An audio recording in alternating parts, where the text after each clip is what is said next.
Je suis très heureux d'accueillir Rémi Matisse ici. Et je pense que Léopold Delisle, qui est le patron de cette pièce, je crois qu'il aurait été un grand supporter de Wikipédia. Parce que c'était quand même la même idée, le même principe que Léopold Delisle a soutenu pendant toute sa vie, le respect des sources. Ne rien affirmer qui ne soit documenté et suivi. Il était pas commode, Léopold Delisle. Mais c'était toujours son principe. Et j'ai des histoires tout à fait précises sur ce. Alors voilà, donc on n'est pas du tout dépaysé avec Wikipédia. C'est l'école des chartes moderne. Parce qu'on est sur des principes d'objectivité, d'histoire rigoureuse, réglée. Voilà. Et donc je suis très heureux de donner la parole à Rémi Matisse, qui a été l'un des piliers de Wikipédia France, avec plein de questions que je me suis moi-même posées. Tout le monde était un petit peu suspicieux au départ, hein, avec Wikipédia, on pouvait l'être. Je l'étais moi-même, mais vite tourné ma cutie et puis trouvé que vraiment c'était une entreprise admirable. Et aujourd'hui, où, comme tout le monde, j'utilise Wikipédia quotidiennement, eh bien, je suis ravi de voir Rémi ici. Alors, je vais lui laisser la parole pour qu'il nous dise un petit peu ce qu'il a déjà dit très bien dans ce livre, mais nous en dire plus, et puis après, on passera au débat. Rémi, je te laisse la parole. Merci beaucoup, Michel.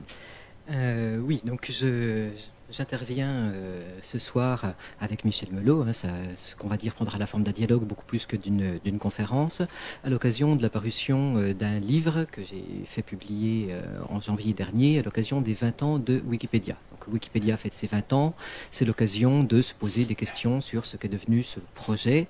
Et c'est en effet étrange pour un chartiste de publier un livre tel que celui-là, puisque pour la première fois, j'ai écrit un livre qui intéresse des gens, un livre qui m'a valu des invitations dans les médias, et donc à la différence des livres que je fais plus fréquemment sur des questions très érudites sur le XVIIe siècle, sur les estampes anciennes ou sur le jansénisme, c'est la première fois que je sens que mon sujet touche le quotidien des gens. Donc, tout le monde a son avis sur Wikipédia, tout le monde a son expérience de Wikipédia, tout le monde se pose des questions et on va essayer de répondre à un certain nombre de questions ce soir. Et Wikipédia est vraiment en lien avec le quotidien de chaque personne. Et donc cette articulation entre la diffusion de la connaissance et une connaissance de tous les jours est quelque chose qui est fondamental et qui a fait le succès de Wikipédia. Si Wikipédia est en lien avec le quotidien des gens, c'est aussi en lien avec mon quotidien à moi. Je vais quand même expliquer d'où je parle, comme on disait à une certaine époque, puisque je n'ai pas fait de recherche sur Wikipédia au sens savant. Je ne suis pas un universitaire de Wikipédia. Je n'écris pas sur Wikipédia comme j'ai écrit justement sur les estampes du XVIIe siècle, mais j'ai été un des acteurs de Wikipédia parmi une infinité d'autres acteurs. On va en parler. C'est une communauté qui est à la fois fascinante à regarder travailler et très sympathique. Et donc Wikipédia mon expérience de Wikipédia vient d'une expérience de 15 ans de l'intérieur en tant que wikipédien ordinaire, que personne qui écrit des articles ou qui va corriger ou qui va contribuer au travail que tous font sur Wikipédia, et en tant que personne qui a eu des responsabilités dans les structures, ce qui m'a permis aussi de voir l'interface, le lien qu'a pu avoir Wikipédia avec la société, avec un certain nombre d'acteurs, et les modifications de ce lien au cours des 15 ans entre 2005 et maintenant. Donc à travers ce livre, c'est une volonté non seulement de partager cette expérience, mais aussi de partager un certain nombre de réflexions, parce que bien que le rapport de beaucoup de gens à Wikipédia a évolué au fil de ces années, Michel Melot a rappelé avec une grande justesse que Wikipédia était d'abord regardé avec beaucoup de circonspection. Moi-même, j'étais pas forcément très à l'aise avec ce système de tout le monde peut écrire, on va essayer de faire une encyclopédie ensemble. Est-ce que ça vaut vraiment le coup de recommencer de zéro? Est-ce que ça va vraiment fonctionner? Est-ce qu'on peut faire confiance aux gens? C'est quand même une drôle d'idée, et donc c'était pas du tout évident que ça fonctionne. Et donc ces 15 ans de Wikipédia, ça a été l'occasion de voir le regard des autres changer au fur et à mesure. Moi, j'ai commencé à m'impliquer dans Wikipédia en 2005-2006, donc c'est l'époque où on est en plein dans les grandes critiques sur Wikipédia. Pierre Assouline qui parle dans Le Monde, qui fait paraître un livre pour expliquer que Wikipédia c'est très très mal, et qu'il ne faut pas faire confiance et que c'est la fin de la civilisation. Donc on est parti d'une manière de voir où Wikipédia était au mieux un amusement bénin de quelques geeks qui allaient se planter, et au pire le signe d'un véritable problème du rapport à la connaissance de notre société. Je pense qu'au bout de 15 ans, on n'en est pas là, et donc faire ce livre, ça a été l'occasion de se poser des questions sur qu'est-ce qui a changé dans notre regard, qu'est-ce qui a changé dans Wikipédia, et finalement de poser un certain nombre d'enjeux, parce que tous ces débats qui existaient dans les années 2000 étaient souvent des débats vrais, faux, bien, mal, ce qui est quand même pas très très intéressant, parce que oui, il y a aussi, on pourrait faire les mêmes débats sur les bibliothèques, sur les livres de manière générale. Il y a des livres qui sont très mauvais, il y a des livres qui sont très bons. Ok, quand on a dit ça, on n'a pas forcément dit grand-chose.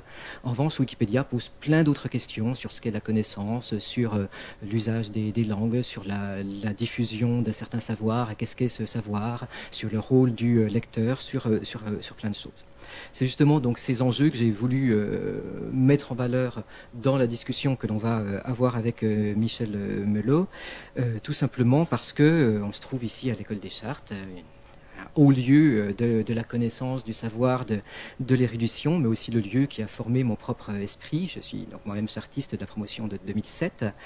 Et c'est ici même que j'ai entendu parler de Wikipédia en bien pour la première fois, puisque les Digital Humanities à l'École des Chartes, c'est quelque chose qui a débuté dans les années 2000. Et je salue Gauthier Poupeau, qui nous a parlé de Wikipédia dans les cours d'informatique, et qui justement nous a fait sortir un certain nombre de personnes de cette question de ce ne sont pas des spécialistes, donc ils vont dire des bêtises. Et donc cette notion de Wikipédia comme lieu de savoir me paraît un point d'entrée qui est intéressant pour à la fois dire des choses sur Wikipédia, dire des choses sur le savoir, et dire quelque chose sur le rapport de notre société au savoir, de quelle manière ça a évolué. On va donc parler au cours de cette conférence de sources, d'archives, de travail inédit ou non, en bon chartiste. On va parler du rôle du lecteur, de l'influence du médium sur les usages, en bon historien du livre et des médias que nous sommes. On va parler de diffusion de la connaissance, de la définition même de cette connaissance, de contexte, de reprise des autres encyclopédies et du rôle de la présence de l'encyclopédie, y compris celle avec un grand E, derrière Wikipédia, en bon historien des pratiques intellectuelles, mais aussi de partage de données, de web sémantique, d'alignement de data en bon bibliothécaire et en digital humaniste que sont tous les chartistes actuellement. Et donc, pour en parler, j'ai la chance d'être avec Michel Melot, pour qui j'ai autant d'amitié que d'admiration. Et ça me semble quelque chose de très important, puisque les rapports humains sont également au centre du fonctionnement de Wikipédia, qui n'est pas seulement une encyclopédie, mais une communauté qui fait cette encyclopédie. Et donc, de travailler aujourd'hui avec Michel Melot est un véritable plaisir pour moi. Non, merci. Ce qui m'avait plu rendu l'entreprise Wikipédia suspecte, c'est que je n'imaginais pas qu'on pouvait travailler comme ça, gratuitement, en mettant à place son amour-propre. Parce qu'on publie dans Wikipédia, personne ne le sait, il faut aller chercher dans des notes une URL hypothétique pour arriver à trouver l'auteur. Et de toute façon, ce qui est la grande réussite, ce à quoi je ne m'attendais pas, mais tu vas me donner des chiffres, je ne comprenais pas comment, en disant n'importe quoi, enfin ce que l'on sait, c'est d'ailleurs pas chose qui n'est pas vérifiée, finalement, très vite, les moindres erreurs sont relevées et que de soi-même, le texte va s'établir. De façon presque miraculeuse. Alors, c'est un petit peu ce qui se passe de plus en plus dans les travaux scientifiques où les articles que l'on soumet à des ouvrages sérieux doivent être relus et refaits par des jurys, par des équipes. Et finalement, dans les sciences dures, il n'y a plus non plus de fierté d'auteur. Les articles sont tous le fruit d'une collaboration plein de gens. Alors, au fond, c'est un peu ce modèle où la connaissance n'est pas permanente et toujours surveillée par d'autres. Alors, ça m'avait surpris de me raconter que la moindre erreur, finalement, est corrigée très vite. Parce que c'est quand même pas j'ai essayé une fois de corriger. Mais j'ai pas réussi parce qu'il y a quand même des règles à respecter. Il faut dire des choses aussi pertinentes que celles que l'on veut corriger. C'est pas facile. Mais si j'écris une bêtise dans Wikipédia, ce qui est la hantise, n'importe qui peut avoir accès à Wikipédia et dire ce qu'il veut. Donc, alors, combien de bêtises? Eh bien non. Parce que très vite, d'autres personnes vont... Alors, il m'est arrivé de lire dans Wikipédia des articles sur des sujets que je ne connais pas du tout, scientifiques. C'était par exemple sur l'histoire de la technique de la télévision. Je vais écrire là-dessus. Je m'aperçois que dans les archives, dans les sous-sols de Wikipédia, il y a des débats, mais alors violents entre les spécialistes qui n'apparaissent plus. Une fois que tout est... C'est un peu comme des pierres qui se polissent. Et finalement, le texte apparaît purgé de toutes les erreurs. Alors ça m'a beaucoup surpris, et je dois avouer que ça fonctionne. Alors, comment est-ce que ce roulement, cette rotation des connaissances se fait automatiquement, à force de connaissances de l'un va frotter les connaissances de l'autre? Tu m'as donné des chiffres impressionnants. Quelques secondes après l'émission d'une erreur dans Wikipédia, elle est vite corrigée. Alors oui, c'est en tout cas le but du jeu, c'est ce que la communauté essaie de faire. La plupart des erreurs sont en effet corrigées en quelques minutes. En tout cas, si on parle d'erreur, quelque chose de factuel, quelque chose qui relève plutôt du vandalisme que simplement du point de vue ou de la discussion sur un sujet de fond. Après, alors ça pose plein de questions et ça permet d'aborder plein de sujets. L'un des fondements de Wikipédia, c'est en effet le fait que c'est entièrement transparent. On ne se rend pas forcément compte quand on est un lecteur ordinaire, mais vous avez accès à absolument tout ce qui est sur Wikipédia.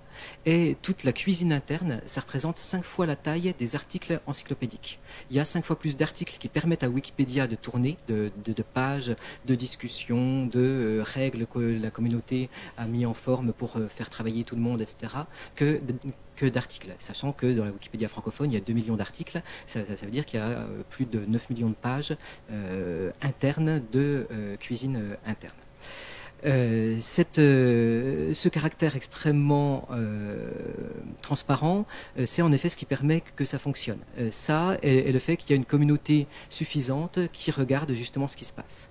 Donc il y a en permanence des Wikipédiens qui bien sûr écrivent des articles, qui interviennent sur le fond, mais il y a surtout des Wikipédiens qui regardent systématiquement toutes les modifications qui ont lieu, soit toutes celles qui ont lieu de manière générale, c'est-à-dire ils passent leur temps à regarder tout ce qui se passe, et à chaque fois qu'il y a une modification un petit peu suspecte, ils regardent un petit peu plus profondément ce qui s'est passé, soit des gens qui ont rédigé des articles et voient intervenir des modifications sur un article qu'ils connaissent bien parce qu'ils y ont fortement contribué et qui donc vont regarder plus précisément sur ces articles-là qui sont déjà dans une liste de suivi qu'ils ont constituée.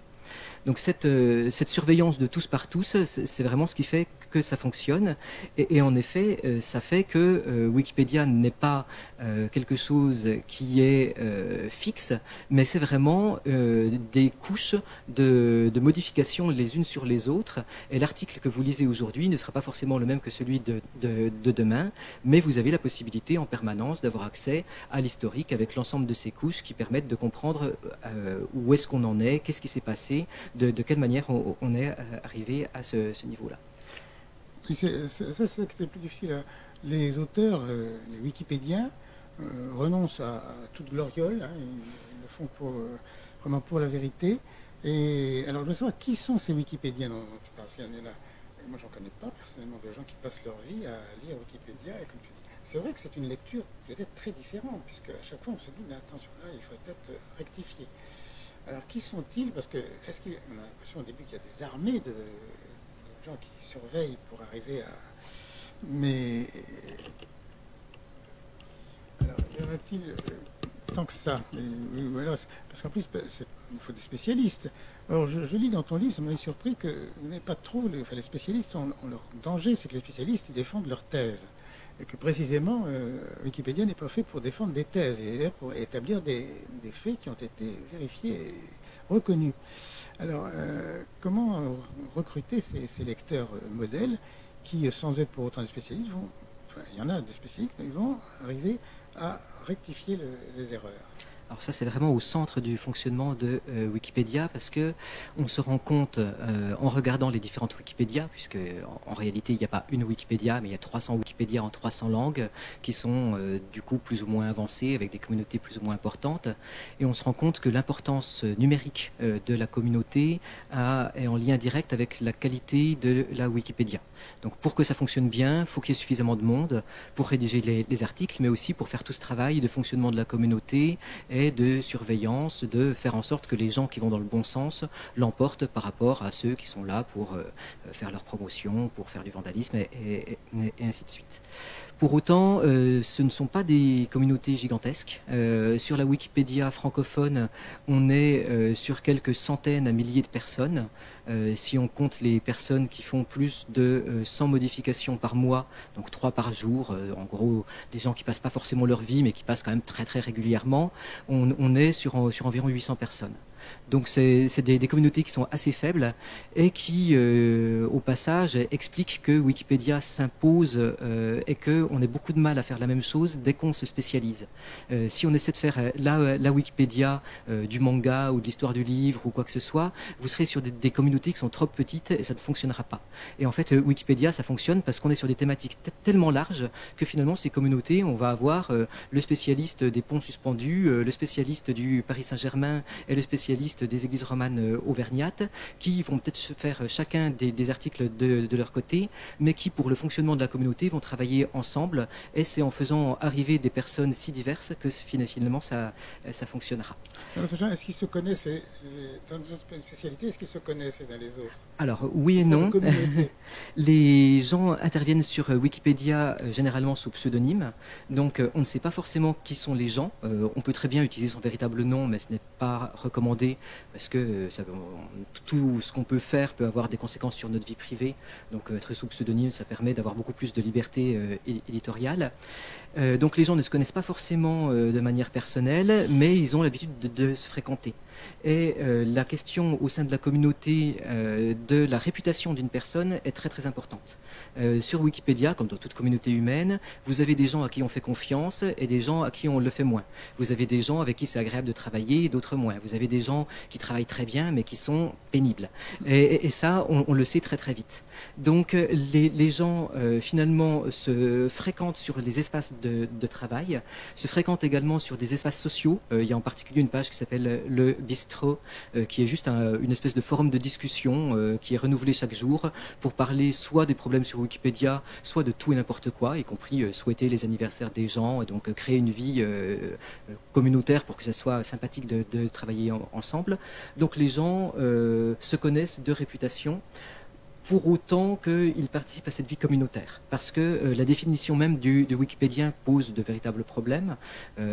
Qu'est-ce qu'un Wikipédien? On peut avoir plein de définitions selon la barre selon l'endroit où on met la barre du niveau de participation et sur les tâches qui sont mises en œuvre par ces Wikipédiens. Donc vous pouvez très bien avoir des Wikipédiens qui contribuent énormément à Wikipédia, mais qui se contentent de faire des articles de leur côté, voire qui rédigent l'article sur Word, sur leur ordinateur, et qui ne viennent sur Wikipédia que pour balancer le texte en une seule fois, et que la communauté ne connaît absolument pas. Et vous avez aussi des phénomènes de sous-communautés qui ont un petit peu leur vie autonome. En particulier, c'est le cas sur Wikipédia dans le cas du sport, où les gens qui mettent à jour tous les résultats de foot sont pas forcément des gens qui sont très impliqués. Enfin, il y a une communauté qui se connaît entre elles, mais qui fréquentera pas forcément la communauté des Wikipédiens de manière générale. Donc vous avez un petit peu tous les cas de figure et tous les rapports humains qui peuvent se présenter à partir de ça. Alors, ce qui est étonnant pour nous, c'est que ces gens-là travaillent de façon totalement désintéressée, parce que ça ne rapporte rien. Bon, pécuniairement, on a l'habitude de travailler dans les réductions sans être rémunéré, mais là, c'est aussi une question de réputation. Qu'est-ce que ça leur apporte sur le bénéfice moral de travailler dans Wikipédia en dehors de leur petite communauté? Globalement, ça rapporte pas grand-chose. C'est un hobby. C'est les mêmes personnes qui vont participer au club de généalogie local, qui vont être entraîneurs du club de foot. Ça permet de s'occuper, de faire des choses intéressantes, de fréquenter des gens avec qui on sympathise, ou au contraire avoir ses ennemis jurés, mais on aime beaucoup avoir ses ennemis jurés. Et donc c'est un hobby comme un autre pour pour beaucoup de gens, si on ne parle pas des gens pour qui c'est la suite d'un travail professionnel. On peut conseiller à tous les universitaires, quand ils ont fait un article, d'essayer de faire un petit résumé, pas forcément un article en tant que tel, mais juste quelques lignes dans des articles qui existent, et ça serait quelque chose de pas mal que les universitaires participent. Et à ce moment-là, ce qu'ils y gagnent, c'est que leur article dans le XVIIe siècle est un petit peu plus vu, parce que il y a des gens qui n'auraient jamais lu une revue académique et ne savent même pas que ça existe, qui va tomber sur ça.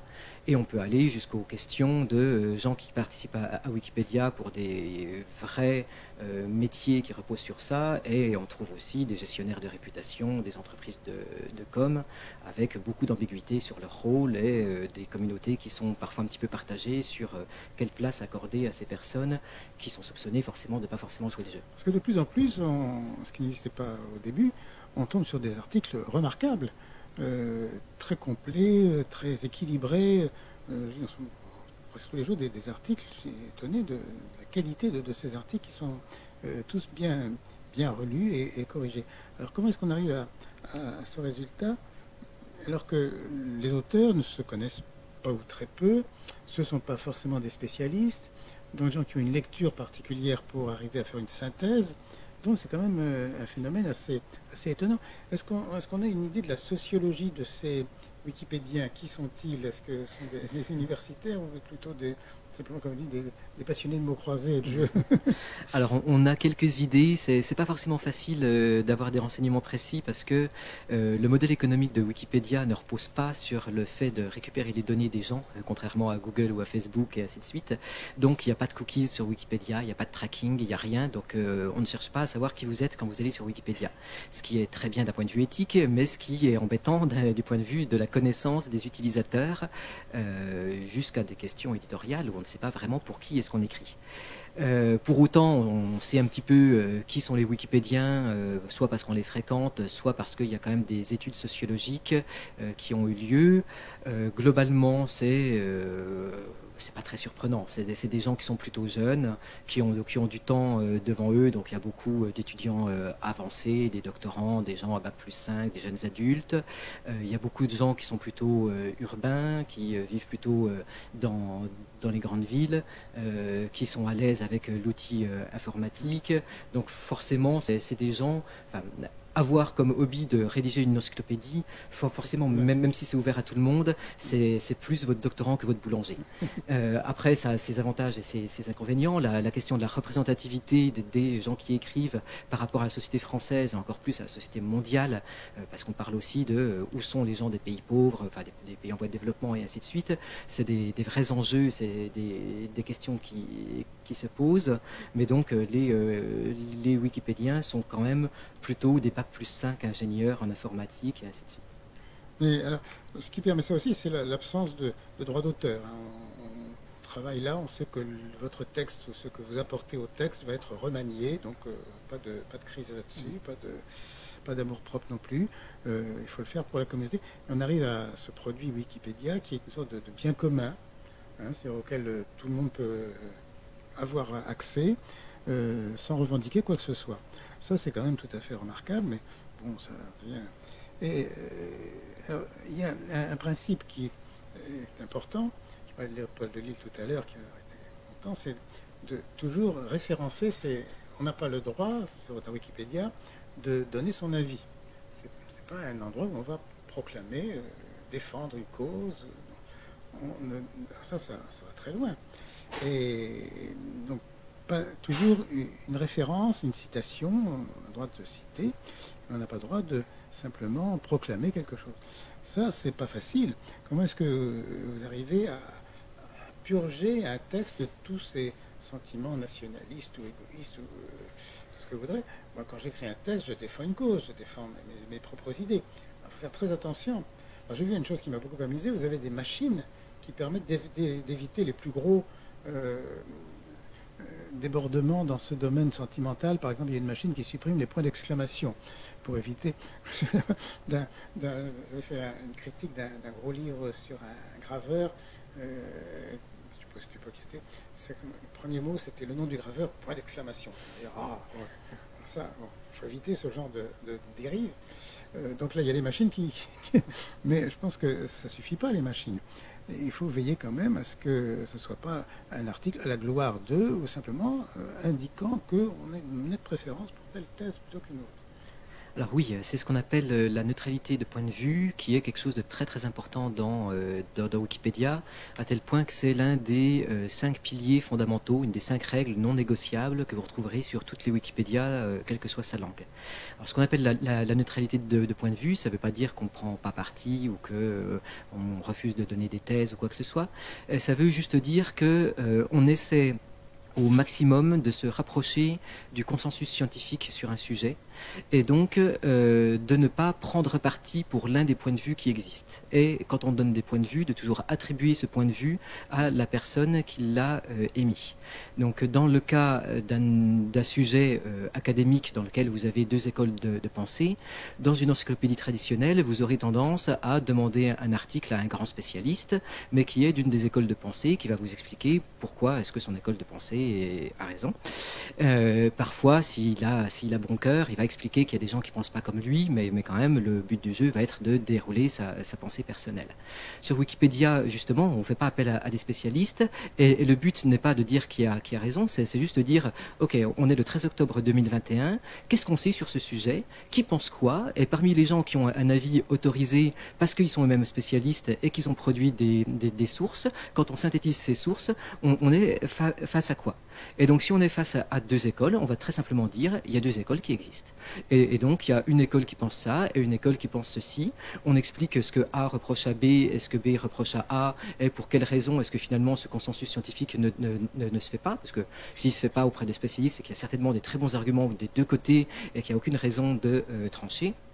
Et on utilise pour ça également ce caractère évolutif de Wikipédia, puisque si dans 30 ans on se rend compte qu'une de ces écoles de pensée prend le pas sur l'autre, on mettra dans l'historique de l'article que jadis il y avait 2 manières de voir les choses, mais que l'une a finalement perdu de son prestige et que on pense maintenant que c'est plutôt l'hypothèse A qui est la bonne. Donc ça c'est quelque chose qui est vraiment très très important et qui va avec du coup une neutralité également dans la rédaction. On parlait des points d'exclamation, ça peut aller beaucoup plus loin, mais c'est surtout essayer justement de présenter les choses de manière extrêmement grise, neutre, ennuyeuse certainement, chartiste peut-être, mais donc éviter de faire du style, éviter de faire des effusions pour expliquer qu'un tel est un génie. On dit les choses de manière extrêmement claire et neutre. Et si jamais on dit qu'un tel est un génie, on ne dira jamais que c'est un génie, on dira d'après tel historien de l'art, Michel-Ange est le plus grand génie du XVIe siècle. Mais c'est en tout cas pas au Wikipédien qui n'est pas spécialiste d'avancer ce genre de ça, c'est très chartiste. Je ne vois pas dans une thèse d'école des chartes dire, voilà, Michel-Ange, point d'exclamation. Non. Donc ça, c'est très bien. Oui, ce qui est plus difficile, c'est quand vous avez affaire à des biographies d'artistes, de gens qui trouvent toujours qu'évidemment, vous n'en rajoutez pas suffisamment. On ne dit pas assez de bien d'eux, ni... alors ça, je pense que vous avez beaucoup de réprimandes, ou de gens qui critiquent ça. Comment vous traitez tel génie, comme ça, de façon vulgaire et triviale? Ça vous arrive souvent, ça avoir des protestations d'auteurs, chez les artistes ou les sportifs, je ne sais pas, c'est assez fréquent.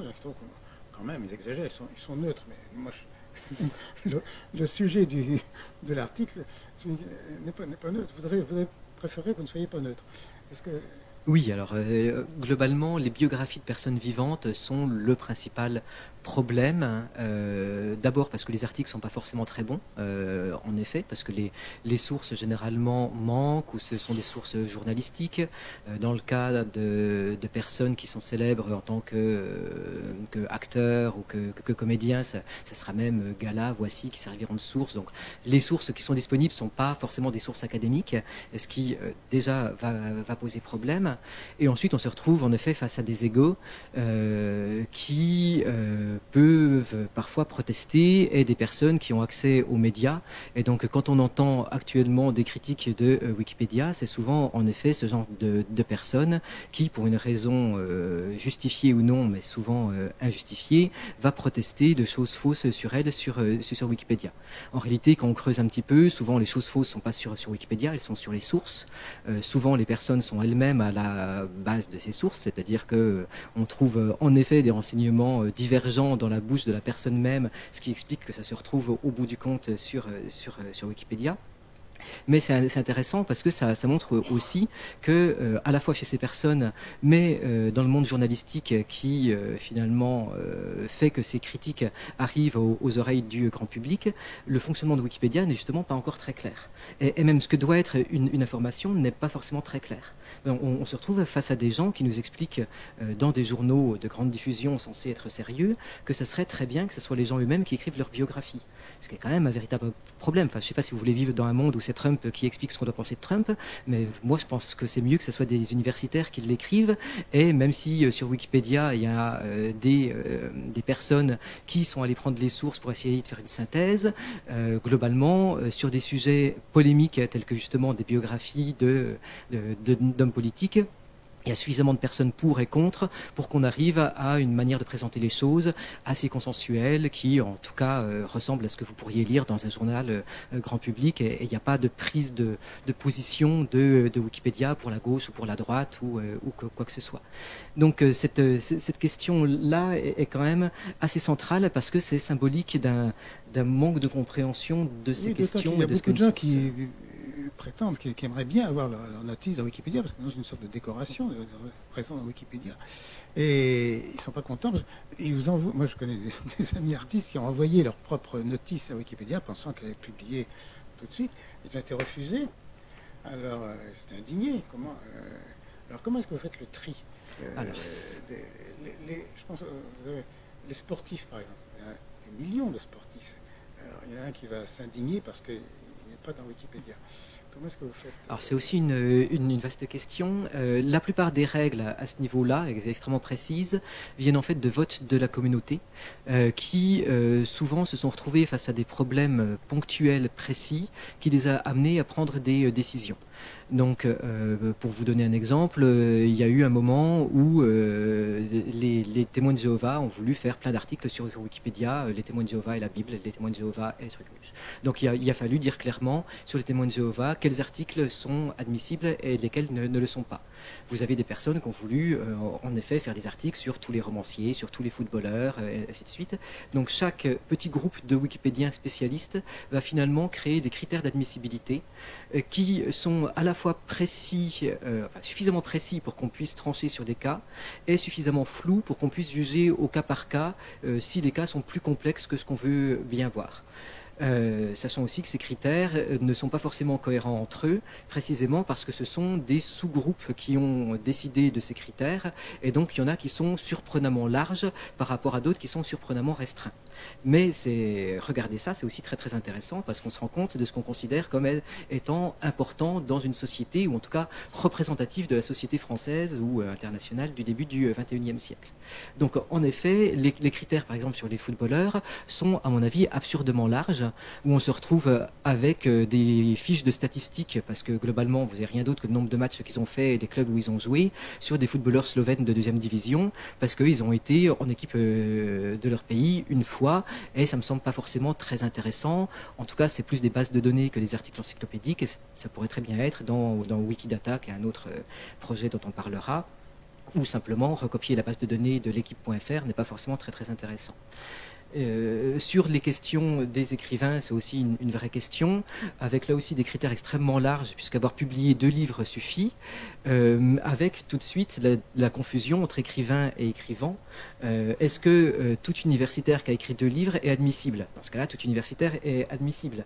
Donc il y a des métiers dans lesquels on vous explique qu'il faut être quelqu'un d'exceptionnel dans votre métier. Donc on ne mettra pas tous les ambassadeurs français, mais on ne mettra que les gens exceptionnels parmi les ambassadeurs. auteurs. Mais en revanche, si on prend qu'il faut avoir publié 2 livres chez les écrivains, on va mettre tous les écrivains. Donc vous avez des problèmes de cohérence des critères de cette manière-là, qui vont parfois créer beaucoup de frustration. Oui, oui, c'est vraiment très très délicat, hein. On est vraiment on marche sur des œufs. Mais quand tu vois, la communauté vote, comment ça se passe, un vote de la communauté? Alors c'est toujours des choses qui se passent après que l'article a été créé. Vous avez évidemment la possibilité de venir voir les Wikipédiens sur le bistrot par exemple pour dire j'aimerais faire un article sur ça, qu'est-ce que vous en pensez? C'est pas impossible, mais dans 99% des cas, les gens créent l'article et c'est lors des relectures, quand ces fameux Wikipédiens qui regardent tout ce qui se passe tombent dessus, qu'on va décider ce qu'il en est. Donc soit c'est évidemment hors critère, le cas le plus fréquent c'est votre beau-frère qui a son groupe de rock qui fait la tournée des boîtes de nuit autour de Vesoul et qui va être supprimé immédiatement sans même demander à la communauté parce que c'est évident que ce n'est pas un groupe de rock très important. Donc ça sera supprimé sans vote. Après, vous avez les cas beaucoup plus complexes. Donc vous aurez en effet un romancier qui vient de publier son 2e bouquin chez un petit éditeur. Il y a un article dans le Dauphiné libéré sur lui. Bon, j'en sais rien, qu'est-ce qu'on fait? On va faire ce qu'on appelle une page à supprimer. Donc durant une semaine ou 15 jours, cet article va être listé dans un endroit spécifique où les gens, les Wikipédiens vont pouvoir venir voir et juger de l'article tel qu'il est et surtout de son potentiel encyclopédique. Parce qu'on peut aussi avoir des articles qui sont très mauvais, qui sont trop courts, qui sont mal écrits, mais c'est sur quelqu'un qui finalement a tout à fait sa place dans Wikipédia, simplement ça demandera du travail pour faire un article plus correct. Donc les Wikipédiens vont voter, officiellement donner leur avis, mais ça prend quand même plus ou moins la forme d'un vote. Est-ce que c'est un vote ou pas? C'est soi-même sujet à polémique au sein des Wikipédiens. Et au bout d'une semaine ou de 2 semaines, on décidera de si on conserve l'article ou pas. Donc soit on le supprimera, soit on le conservera et cette procédure aura permis que des gens interviennent pour en faire un article très correct, soit ça aura pas beaucoup évolué, on considère qu'il a sa place, mais que c'est quand même pas génial et on va le garder mais en mettant des bandeaux disant il n'est pas à jour, il manque de sources, ça demande du travail pour dire que ok, ça a sa place dans Wikipédia, mais il faudrait quand même continuer à travailler dessus. Oui, mais les Wikipédiens, on a l'impression que c'est une sorte de communauté, elle n'est jamais fermée. Tout le monde peut travailler et s'inscrire dans la communauté, mais quand même, elle n'a pas tendance à se conduire comme une sorte d'académie, quoi, de surveiller tout ce qui se passe. Est-ce qu'il y a des gens qui arrivent ils ne peuvent pas surveiller tout ce qui se passe dans Wikipédia? Donc comment est-ce que la communauté se forme? Ça pose la question, encore une fois, de qui est cette communauté, de qui sont les gens, quelle est leur influence, avec là aussi des vrais problèmes. D'abord, le problème est que non seulement la communauté n'est pas très grande, mais qu'elle a du mal à se renouveler. Ça fait depuis 2012 à peu près que le nombre de personnes qui intervient stagne, ce qui n'est quand même pas bon signe, avec plein de raisons par derrière, techniques, humaines, mais en tout cas ça pose des vrais problèmes. Et parmi les critiques et parmi les personnes qui se disent censurées sur Wikipédia, etc., il y a des gens qui émettent des critiques sur le fait que quelques personnes sont très influentes et peuvent bloquer certains votes. C'est pas entièrement faux parce qu'en fait sur ces votes on peut être sur 5 ou 10 votes. Et en effet, si vous avez une personne très active et très motivée qui commence par dire, par mettre une tartine pour expliquer cet article n'est pas acceptable parce que, et à chaque fois qu'une personne qui vient discuter, il revient pour dire oui mais non, tu te trompes parce que, et ainsi de suite, en effet, une personnalité influente peut en effet faire pencher un vote dans un sens ou dans l'autre. Donc cette question de ce qu'est cette communauté est une vraie question. Plus il y a de gens, mieux ça fonctionne. Après, on n'est pas non plus sur des cas absolument terribles. Faut aussi prendre du recul et savoir que tous ces articles de personnalité, à la limite, leur présence même dans Wikipédia pose question, c'est-à-dire que c'est des articles qui globalement sont lus que par les amis et les ennemis de la personne, vont poser tout un tas de problèmes parce qu'ils ne seront pas mis à jour, que généralement il y a des choses, ça arrive très très fréquemment que des personnes veulent un article sur eux sur Wikipédia, écrivent un dithyrambe personnel parce que c'est eux qui l'ont écrit ou c'est leur fils, leurs concurrents viennent dire des choses horribles mais sourcées, et du coup ces personnes sont très en colère et aimeraient finalement supprimer l'article qu'ils avaient créé eux-mêmes, et donc c'est ni représentatif de Wikipédia ni finalement quelque chose qui est central. Je pense que les gens auraient tout intérêt à prendre du recul et accepter que c'est pas nécessaire de faire un article Wikipédia sur tous les écrivains français. Moi, j'ai lu dans les coulisses, là, comme dit, quand on va voir dans les débats violents entre scientifiques qui se disputaient pour défendre telle ou telle thèse. Non, non, tu as tort. On se tutoie beaucoup dans la communauté. Oui. Non, tu as tort.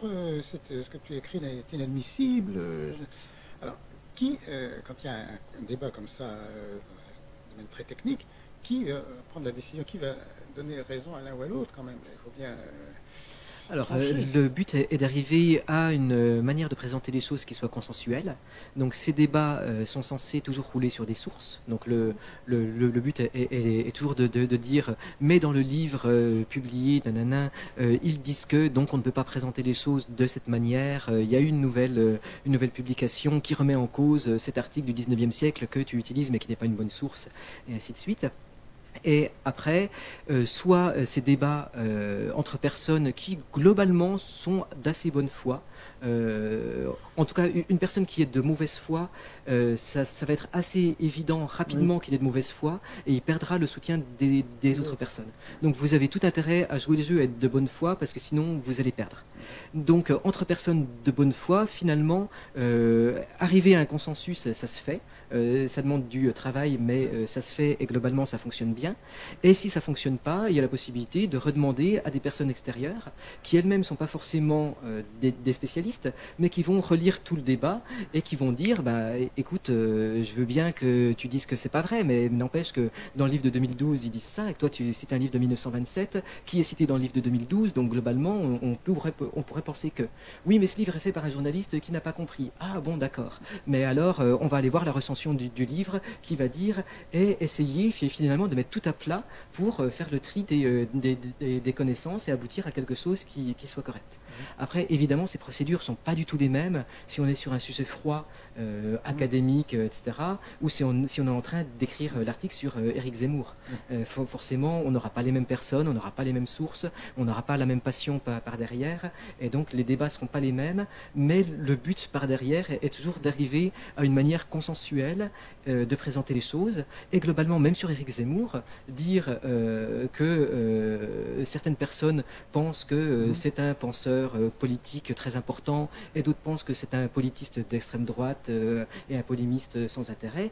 On peut très bien dire ça, il n'y a aucun problème. Et chacun s'y retrouve, et après vous votez Zemmour ou pas, il n'y a aucun problème pour expliquer ça. J'ai vu récemment, il y a ces bandeaux là qui apparaissent au début des articles. Cet article de bonne qualité, au contraire, cet article ne cite pas ses sources, méfiez-vous. Alors, qui met ces bandeaux là? Un jury qui décide que tel article est bon ou pas bon? Alors, il y a deux choses différentes, et c'est important parce que ça parle du rôle du lecteur dans Wikipédia qui est très très important.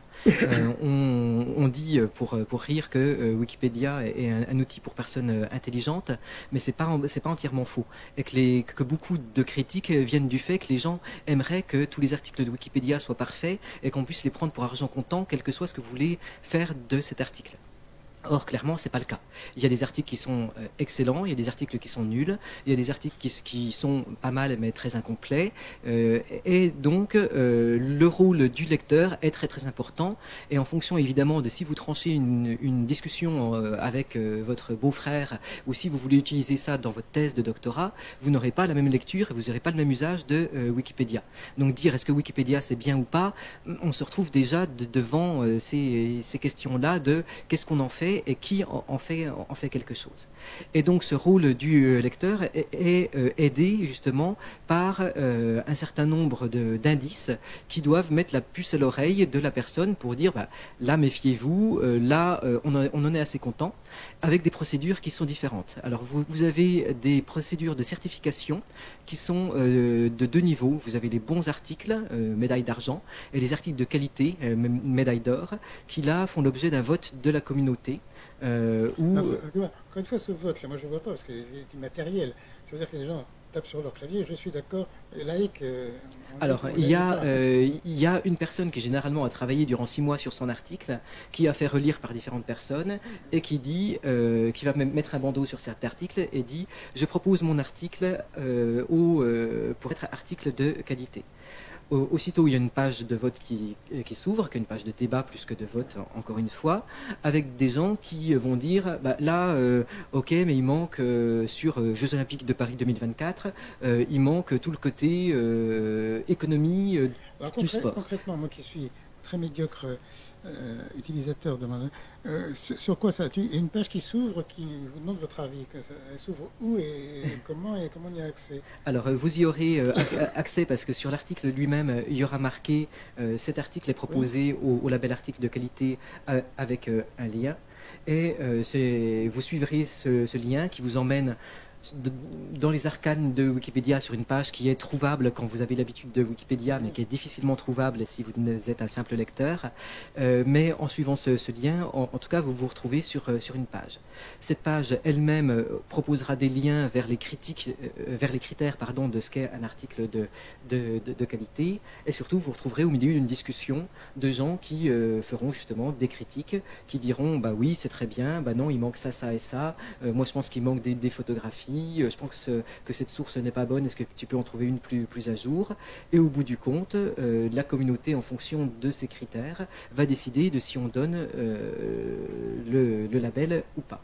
Donc ça, c'est vraiment une chose pour dire que les choses sont bien. En revanche, pour dire que les choses sont mal, c'est beaucoup plus facile. Et vous avez tous les petits bandeaux rouges que vous voyez sur beaucoup d'articles qui dit cet article manque de source, cet article n'est pas mis à jour, et ainsi de suite. Et ça, c'est pas du tout un vote ou quoi que ce soit. N'importe qui peut le faire. Ça fait vraiment partie de la relecture. Et je vous invite à apprendre à mettre ces bandeaux parce qu'il est important que les lecteurs eux-mêmes, qui ont un minimum de compétences sur un sujet, puissent dire cet article ok, mais c'est l'état du savoir en 1963. Cet article, ok, mais la dernière sélection en équipe de France est en 2017. Moi, je pense qu'il a fait l'Euro 2021. C'est un peu intimidant parce que moi, effectivement, je lis un article, je dis non, il n'est pas à jour. Alors, je vais mettre comme ça mon bandeau. Je peux le faire, parce que n'importe qui peut le faire, mais ça m'oblige un peu à corriger les choses. C'est vraiment le but du jeu. C'est un engagement. Et il faut vraiment partir du principe que, bien qu'il existe une communauté, en réalité, cette communauté n'a pas de frontières. Et que tout lecteur est censé être écrivain, être encyclopédiste, être wikipédien, d'où le fait aussi que les critiques n'ont pas forcément de sens, parce que j'ai pas plus de raison de corriger un article que vous. Juste, il y a des gens qui prennent du temps pour le faire. On vous oblige à rien. Si vous n'avez pas de temps, vous ne le faites pas. Mais si vous ne le faites pas, ne venez pas vous plaindre que ça n'a pas été fait. Donc, on essaie au maximum de le faire. Et si on n'a pas le temps ou les compétences pour faire en sorte que l'article soit bon, au moins dites qu'il n'est pas bon. Parce que c'est déjà aider les gens à prendre conscience qu'il y a un travail, et peut-être qu'il y a quelqu'un qui se dira « Ah oui, en effet, cet article sur ma commune, j'ai vu qu'il y a des gens qui disent que c'est vraiment nul. En effet, j'ai le dictionnaire des communes de la Haute-Saône, il faut vraiment que je m'y mette pour faire cet article-là. » D'autant plus que tout bandeau que vous ajoutez catégorise l'article, donc vous pouvez avoir la liste de tous les articles qui manquent de source. Vous pouvez organiser un travail, y compris dans des communautés qui sont votre communauté, au sein de la Société d'histoire du Vexin français. Vous pouvez très bien dire, je vais reprendre tous les articles sur le Vexin français qui manquent de sources, et allez, on se remonte les manches, et on travaille sur ça. Est-ce qu'il y a des encyclopédies qui sont systématiquement reprises dans Wikipédia? Tu parles des communes, par exemple. Parce que je remarque qu'effectivement, les communes sont presque toutes répertoriées. Est-ce que vous le faites systématiquement? Est-ce que la communauté, comme tu dis, va mettre toutes les communes de France d'un seul coup en reprenant le répertoire des communes françaises, ou bien de tous les monuments historiques, ou de systématiquement pour remplir le volume? Alors oui, oui et non. Sur les communes françaises, oui. Sur les communes d'autres pays, ça dépendra de la pertinence et de si des gens le font en étant capables de mettre à jour. Et sur les communes françaises, ça a ses avantages et ses inconvénients. L'avantage, c'est qu'on a en effet un article sur chaque commune. Le désavantage, c'est que c'est fait à partir d'un plan qui va essentiellement reprendre des données INSEE, des données en open data proposées ici et là. Donc il y a beaucoup d'articles qui, 20 ans après, sur les communes, ne donnent à peu près aucun renseignement écrit par un être humain. Donc c'est déjà bien de savoir à quel canton ça appartient, qui est le maire, combien il y a d'habitants, quelle est la superficie, et ainsi de suite. Mais il y aurait beaucoup de travail à faire. Et le fait même que vous ayez ces articles qui finalement sont très longs sur les communes cache quelque part le fait qu'il y a encore beaucoup de travail à faire sur ça. Et dans d'autres Wikipédia, dans d'autres langues, ça a été aussi un moyen de booster de manière artificielle le nombre d'articles, où vous avez des langues pas forcément très importantes, par exemple des langues philippines, où ils ont pris tous les articles de toutes les communes du monde. Donc vous avez 3 millions d'articles dans cette langue peu parlée, et en fait c'est des articles qui disent rien, et il n'y a pas vraiment de communauté par derrière. Et ce gap entre la communauté et l'importance de la Wikipédia est quelque chose qui est quand même important, parce qu'on a besoin de mettre à jour. Donc si on n'est pas capable, si on a trop d'articles par rapport aux forces vives, ça peut poser problème, parce qu'on se retrouve avec des articles qui ne sont pas à jour et dont la qualité n'est pas suffisante. Oui, donc il faudrait que nous disiez un mot de cette communauté internationale, parce qu'évidemment, on dit que Wikipédia, c'est pas français. Enfin, il y en a combien? 300. 300, Ouais, plus de 300 Wikipédia dans le monde. 300. Alors, est-ce que vous échangez des données, vous adoptez des données systématiquement de tel pays, quand ça peut être utile, et parfois avec des dissonances, parce que la culture, les Anglais sont très différents des Français. On ne va pas prendre systématiquement les notices anglaises pour les importer sans droit de douane, sans contrôle dans le Wikipédia français. Absolument. En fait, il y a à la fois des ressemblances et des dissemblances. Il y a les 5 grands piliers du fonctionnement de toutes les Wikipédias qui sont les mêmes et qui ne se discutent pas, qui font que globalement ça fonctionne à peu près pareil. Après, chaque communauté va vivre sa vie de manière indépendante et va se donner des règles un petit peu différentes. Notamment, les critères d'admissibilité vont être un petit peu différents, ce qui, là encore, est très intéressant pour voir les différences culturelles. Notamment, les critères d'admissibilité de la Wikipédia anglophone sont plus larges que ceux de la Wikipédia francophone.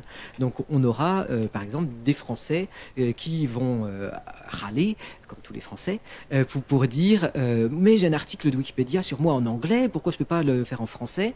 Parce que les critères ne sont pas les mêmes et que, en effet, c'est plus large en anglais. Chose amusante aussi, on voit vraiment apparaître des manières de voir les choses qui sont différentes. Un exemple que j'aime bien, c'est que les Anglais ont tendance à faire des articles systématiques sur tous les gens qui portent un certain titre, et y compris des titres de noblesse. Donc vous aurez tous les ducs de Luynes en anglais. Si vous essayez de faire ça sur la Wikipédia en français, vous avez l'esprit français révolutionnaire qui dit mais comment il s'est donné la peine de naître, il n'a jamais rien fait de sa vie, pourquoi on ferait un article sur lui? Donc on voit vraiment des différences culturelles qui existent. Après, rien n'est obligatoire comme passage d'une Wikipédia à une autre. En revanche, on a toujours ce système des licences libres. Donc c'est pas tout à fait exact qu'il n'y a pas de droit d'auteur, mais c'est un droit d'auteur qui permet certains usages. Tous les droits ne sont pas réservés. Normalement, quand on publie un texte, tous les droits patrimoniaux sont réservés à l'auteur, ou l'auteur les a cédés à son éditeur. Là, c'est un système où certains droits sont gardés par l'auteur, mais d'autres sont abandonnés à quiconque veut en faire bon usage. Et donc, c'est ce qui permet qu'il y ait des modifications sur ces textes, et parmi ces modifications, il y a tout simplement le droit de traduire.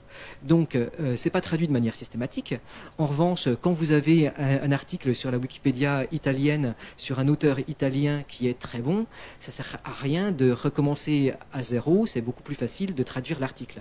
Donc, à un moment, peut-être en 2016, l'article italien va être traduit, Mais à partir de 2016, à partir du moment où il sera traduit, plus ou moins bien, chaque article va vivre sa vie. Il y a un rapprochement, puis les articles vont peut-être se différencier quand des Français et des Italiens, chacun de leur côté, vont reprendre les deux articles. Donc il y a vraiment des choses différentes qui existent. Oui, j'ai une expérience tout à fait récente. Je regardais ces derniers jours, j'ai des renseignements sur Lanza del Vasto.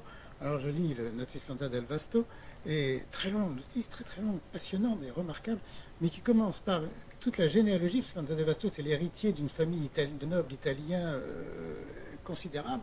Donc il y a plusieurs pages de petit-fils de... En France, bon, je vais chercher des renseignements sur Lanza del Vasto, pas sur ses arrière-arrière-grands-pères qui étaient ducs de je sais pas quoi. Donc c'est vrai qu'il y a des... Alors ça devrait être très intéressant. Est-ce qu'il y a des études d'historiens ou de sociologues qui justement comparent ces différents Wikipédia pour voir un petit peu la différence d'approche de tel concept, de telle histoire, vue de France ou vue d'Angleterre. Je crois que là c'est une mine de thèses de sociologie par exemple, savoir qui est retenu en France, qui est retenu en Angleterre et quelles sont les différences. Oui, il y a beaucoup de travaux qui existent dans avec différentes approches en fonction de qui les fait, entre les gens qui sont des sciences de l'éducation, les sociologues, des gens qui ont des intérêts personnels, des gens qui juste travaillent sur un sujet et vont publier un article sur la représentation de Trucmuche dans Wikipédia. Moi-même, en 2009, j'avais fait un article dans le bulletin des bibliothèques de France sur les bibliothécaires dans Wikipédia, à une époque où il n'y avait pas beaucoup de bibliothécaires.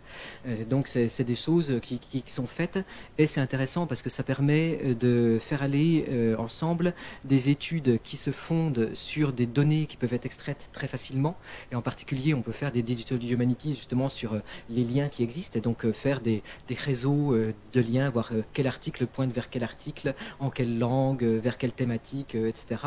Ou avoir une approche plus qualitative où on se contente de lire les articles et voir que bah oui, cet article est intéressant, cet article n'est pas intéressant, cet article a été créé à telle date en français, seulement à telle date en portugais, et ainsi de suite.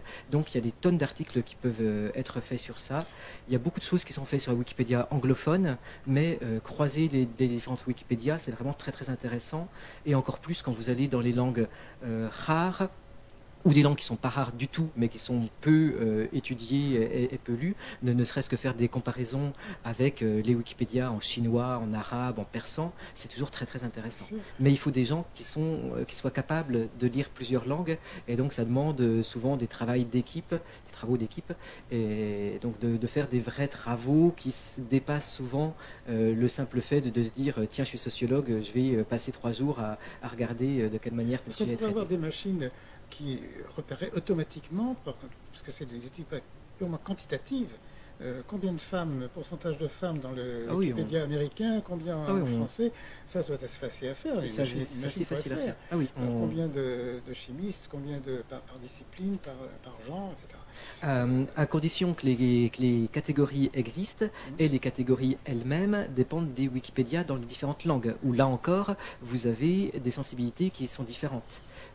Dans la Wikipédia anglophone, catégoriser quelqu'un comme juif, ça pose pas de problème. En français, c'est vu comme un fichage absolument scandaleux et raciste. En anglais, on vous dit que Adrien est une icône, l'empereur est une icône des LGBT. Ce qui est vrai qu'on le retrouve dans la culture LGBT, pour autant dire que Adrien est homosexuel, le terme même d'homosexuel n'a pas de sens à cette époque-là. Donc il y a des différences de point de vue qui font qu'on n'a pas forcément les mêmes données dans les différentes Wikipédias, tout simplement parce que ça va être le point de vue d'une communauté qui est d'une culture, et que même si on est sur une culture globalement des pays développés du début du XXIe siècle, il y a quand même des nuances entre les différents pays qui va avoir une influence sur les données qu'on peut tirer de ça. Bon, écoutez, moi, peut-être s'il y a d'autres questions que les nôtres. Moi, je me sens un peu coupable parce que, effectivement, tout le monde devrait collaborer à cette œuvre collective si on veut qu'elle soit valable. Moi, j'hésite. Souvent, c'est vrai, quand je lis un article d'un sujet que je connais bien, j'aurais envie de rajouter, de corriger, etc. Puis je ne le fais pas parce que je veux dire, donc ça va être quand même un petit peu. Bon, mais ça, c'est dû à mon grand âge. C'est pour les jeunes. Alors, non, c'est parce que ce que tu disais tout à l'heure est un peu inquiétant. Tu dis qu'il y a peut-être moins de jeunes aujourd'hui qui font ce travail de révision permanente. Alors c'est pas forcément moins de jeunes, mais c'est que il y a des problèmes d'abord dans les technologies utilisées. Où c'est vrai qu'il y a quand même des questions de génération sur le fait qu'on va de plus en plus sur Internet avec son téléphone portable, et que c'est beaucoup moins pratique de faire des modifications sur l'application, même sur l'application Wikipédia, que sur un ordinateur de bureau, et on passe moins de temps et c'est plus difficile d'écrire. Après, vous avez le fait que Wikipédia s'est quand même développé et qu'il y a un certain nombre de choses qui étaient faciles à rédiger il y a 15 ans, et maintenant ça a quand même été largement fait, donc c'est plus difficile d'avoir de manière évidente des gros trous sur lesquels on peut intervenir. Et ensuite, il y a des questions de communauté qui, au fur et à mesure qu'elle s'est structurée, est devenue extrêmement complexe. Donc, réussir à intervenir, ça veut dire déjà être au courant d'un certain nombre de fonctionnements avec une communauté qui n'est pas toujours assez bienveillante avec les nouveaux, même si c'est un enjeu qui est identifié, certains travaillent sur ça, tout le monde essaie de bien faire, mais n'empêche que c'est pas si facile de s'intégrer à cette communauté. Ça, c'est un danger.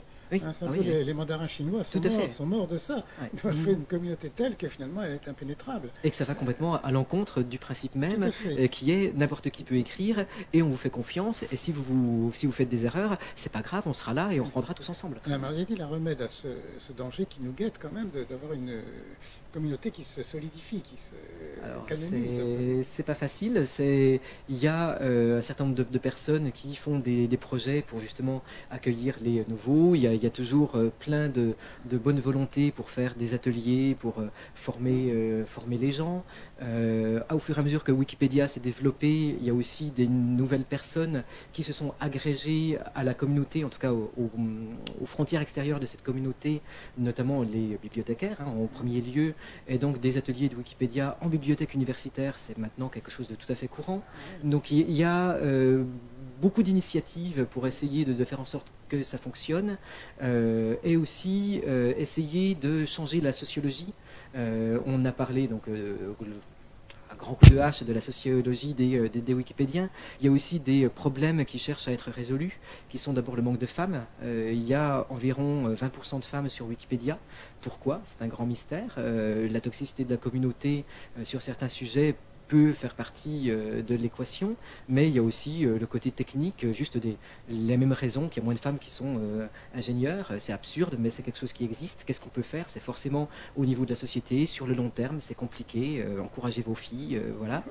Et par ailleurs, il y a des questions d'échelle internationale où c'est toujours sur le point de vue des pays riches. Donc, de quelle manière faire en sorte que des pays en voie de développement participent, ce qui n'est pas facile, mais ce qui devrait être réalisable, parce que même dans des pays en voie de développement, vous avez des universités, vous avez des ordinateurs. Donc il y a un certain nombre de projets qui existent. La Wikimedia Foundation avait essayé de faire des choses en Inde. Nous, à Wikimedia France, j'avais fait pas mal de choses autour des pays d'Afrique francophone, où on travaillait sur place pour faire des formations de formateurs au Congo, au Sénégal, et ainsi de suite. Mais c'est pas facile de faire en sorte que ça prenne, quoi. Donc voilà, c'est un travail de tous les instants, et on ne sait pas du tout ce qu'il en sera pour les 30 ans de Wikipédia. On se donne rendez-vous dans 10 ans. Bon, alors peut-être d'autres perspectives ou de questions.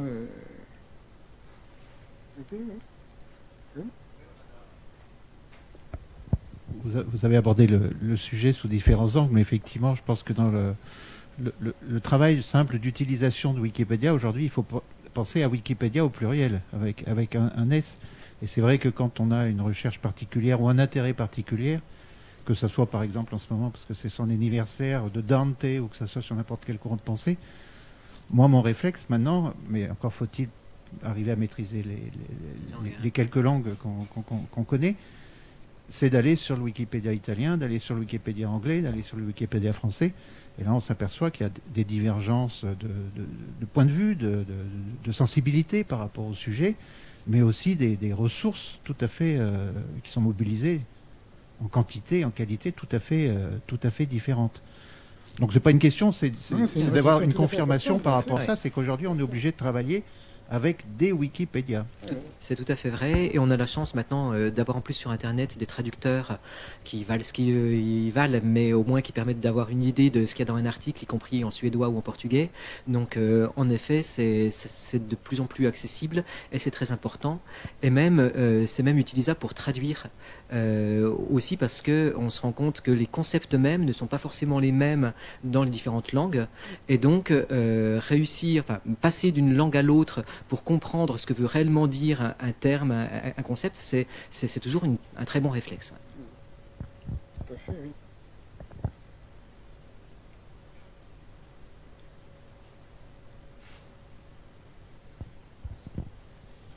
Oui, j'avais une remarque et une question.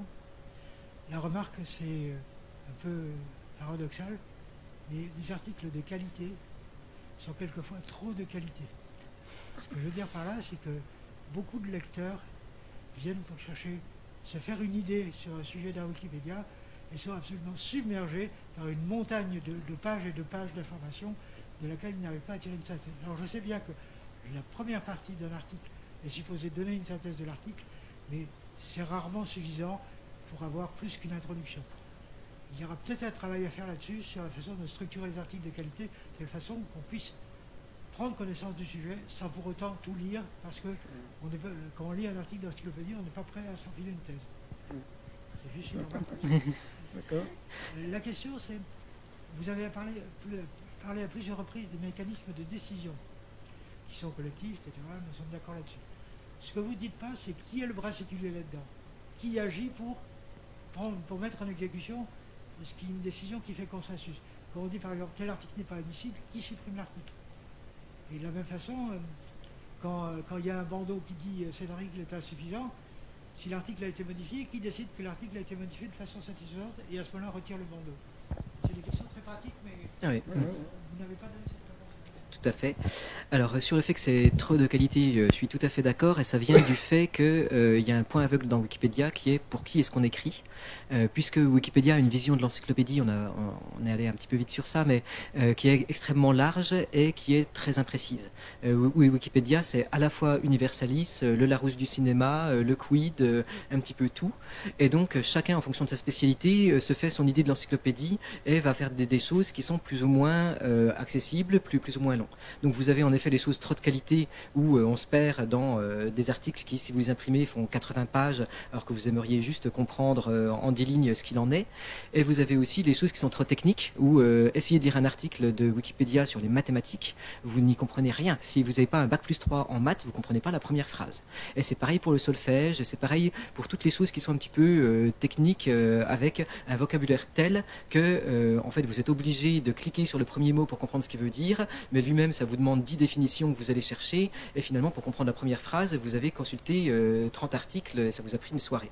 Donc ça c'est un vrai problème qui n'a pas forcément de solution, si ce n'est que Wikipédia n'est pas la seule ressource, et donc si on veut quelque chose sur un concept de mathématiques extrêmement savant parce qu'il y a le prix de la médaille Fields qui vient d'être décerné, ben, peut-être que Wikipédia est trop technique et qu'il faut regarder à un autre endroit, mais je doute que les mathématiciens qui eux voient ça comme quelque chose où il faut être rigoureux acceptent de faire des choses inexactes parce que ça doit être lisible par quelqu'un qui a fait un bac S grand maximum.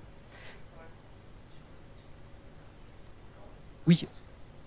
Ah, sur l'article. Sur l'article trop long, il faut faire une grosse introduction qui soit une synthèse.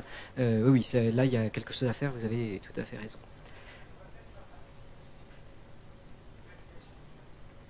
Alors ça en fait un petit peu partie. Il y a des critères sur l'introduction qui doit permettre que ce soit accessible, mais après c'est plus ou moins bien fait. Et voilà. Et pour une toute première approche, je mentionne qu'il y a l'équivalent de Wikipédia pour les enfants, pour les 8-13 ans, qui s'appelle Wikidia, qui peut être une première approche, alors là forcément de tout petit niveau, mais qui est intéressant aussi pour donner des réflexes et pour dans le cadre de justement apprendre à un petit enfant de quelle manière un article s'écrit, c'est très intéressant de le faire écrire, et il y a plein de projets pédagogiques sur ça. Ça c'est bien, j'ignorais cette Wikidia, mais je vais m'en occuper tout de suite. Voilà, avec les petits Mais enfants. qui rédige ça alors? C'est pas des enfants? Alors si, le principe de Wikidia, c'est que c'est censé être des enfants eux-mêmes sous oui la surveillance de certains adultes. Donc il y a des adultes qui sont des bénévoles, mais qui sont là pour encadrer, relire, de donner des conseils, mais c'est vraiment les petits-enfants qui sont censés écrire.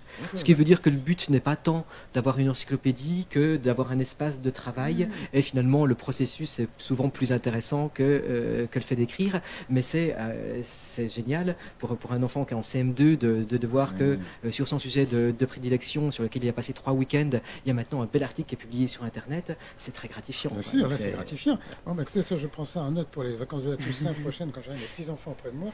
En proposant de travailler.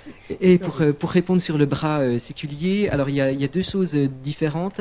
Il y a certaines des choses dont vous parlez qui sont faites par ce qu'on appelle les administrateurs. Alors le terme d'administrateur est souvent mal compris sur Wikipédia, parce que c'est pas des administrateurs comme sur un forum, c'est pas des gens qui ont un pouvoir particulier, c'est pas eux qui décident, ils n'ont pas un pouvoir éditorial supérieur, mais les administrateurs ont des outils supplémentaires. Et notamment, ils ont 2 outils importants qui sont celui de pouvoir supprimer une page et celui de pouvoir bloquer une personne. Donc c'est eux qui vont bloquer les vandales, que ce soit pour 2 heures ou de manière définitive. Et c'est eux qui vont, en ayant lu les avis sur une page à supprimer, va dire, ok, bah, clairement il y a un consensus pour dire que l'article sur ce sujet n'a pas sa place dans Wikipédia, donc je vais appuyer sur supprimer cet article. Il n'est pas censé avoir plus de pouvoir que les autres personnes qui ont donné leur avis, si bien qu'il y a parfois des clôtures de pages à supprimer qui elles-mêmes vont donner lieu à polémique et dire bah non écoutez là c'était du 60-40, il y a un administrateur qui a supprimé, moi je suis pas d'accord, on relance la page pour une 2e semaine et on peut toujours discuter à l'infini, c'est une spécialité des Wikipédia. Et comme surtout sur Wikipédia, vous avez en permanence la possibilité de remettre en cause un statut. Donc si un administrateur est clairement de parti pris, ne fait pas son travail, pose problème, vous dites sur le bulletin des administrateurs, cette personne pose problème, il y a des gens qui vont regarder et soit bloquer la personne, lui tirer les oreilles ou voire révoquer son statut d'administrateur s'il est avéré qu'il l'a utilisé pour mettre en avant son point de vue et non pas agir pour mettre en œuvre les décisions de la communauté. Ouais, c'est les soutes d'un grand bateau parce qu'on ignore toutes ces machines qui sont... Voilà.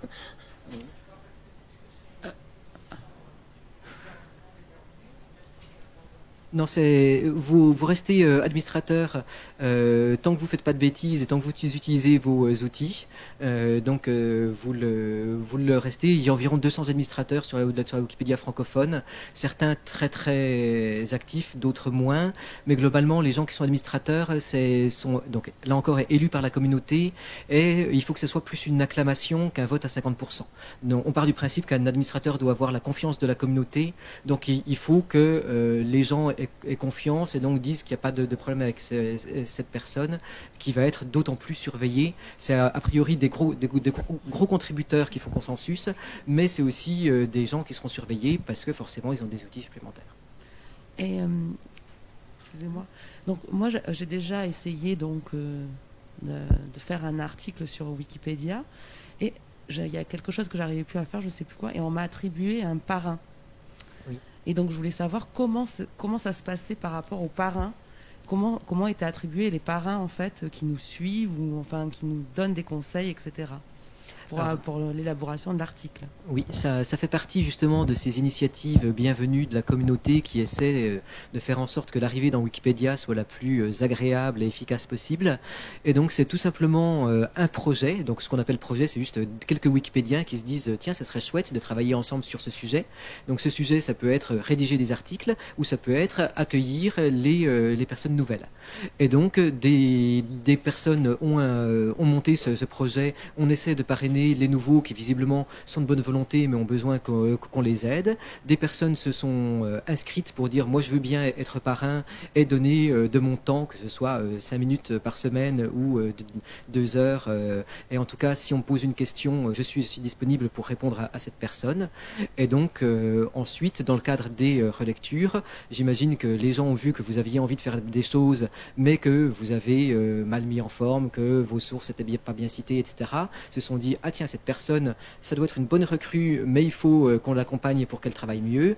Et donc il y a voilà des anges gardiens qui arrivent et qui vous proposent leur aide. Alors, est-ce que vous étiez contente de ce parrainage? Bon. Oui.